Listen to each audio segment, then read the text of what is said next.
Our next speaker is Professor Tim Anderson. Tim Anderson is a professor at Australia, and he's very well known for his anti-imperialist works.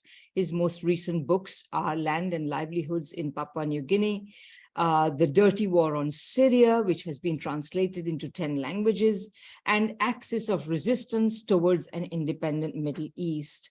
As I said, Professor Anderson is known very widely for his anti-imperialist work, and in 2017, he was awarded the Cuban Friendship Medal, granted by the Cuban Council of State on the proposal of the Cuban Institute for Friendship with the Peoples. Tim is in a rather impossible time zone for us, so he has sent a video which I am going to share. So give me 1 second, please. Greetings, colleagues.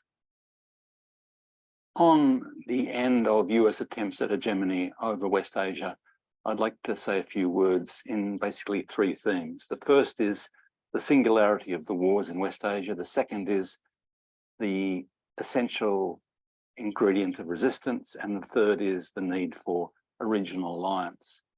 As I tried to argue in my book, Axis of Resistance, there is only a single war going on in West Asia, centered around Palestine and control of the entire region.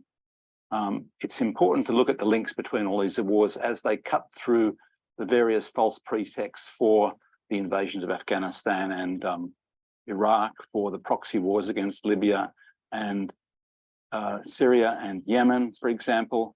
Those links help explain the persistence of the US with its losing wars and the key tactic of divide and rule, which persists to this day.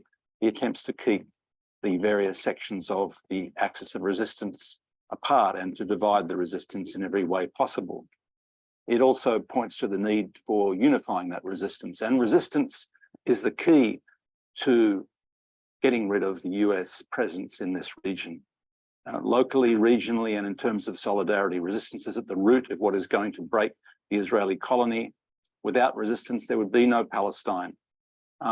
When we look at the region more broadly, particularly in Western cultures, we have to face this aspect of Orientalism, that the world is flooded with support for Palestine, supposed support for Palestine, but it's the non-violent, helpless victims that they want to support.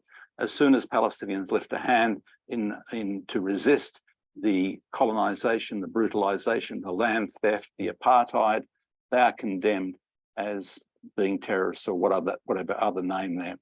And so the opposition to the Palestinian resistance, the opposition to the regional resistance, that is to say, the states and peoples that support the Palestinian resistance, is a very common thing in the West. And there's a great deal of education that needs to be done about the right to resist. It's often not very well understood around the world. The third thing is the question of a regional alliance. In my view, it's absolutely critical. And if we take the lesson from Latin America, we've got 2 centuries of this demand that there is in their case, a continental union to oppose the imperial powers, because it's not possible, they said, for a very long time to stand up against the big powers as little people, as divided little people. Divided, there will be no expulsion of these big powers. And so the chief tactic is divide and rule within Palestine, within Syria, within Iraq.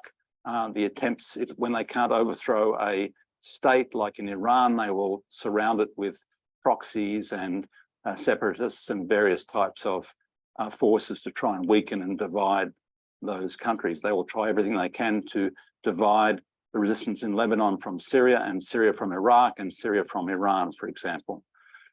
So in response to that, I say there's a great need for the unity of factions and also unity and solidarity, that is to stress the unified resistance in the region and support for the consolidation of a regional alliance, both in terms of states and in cultural and social terms too, that is to say, unity between various groups that are working together to support the resistance in West Asia. This is, of course, only the policy of only 2 states in the world, so far as I know, that Iran and Syria, for example, support all the resistance factions in Palestine. Most other states say, well, we'll support the Palestinian Authority because they seem to be the representative body. No, I suggest that supporting all the factions of the Palestinian resistance is a far better approach.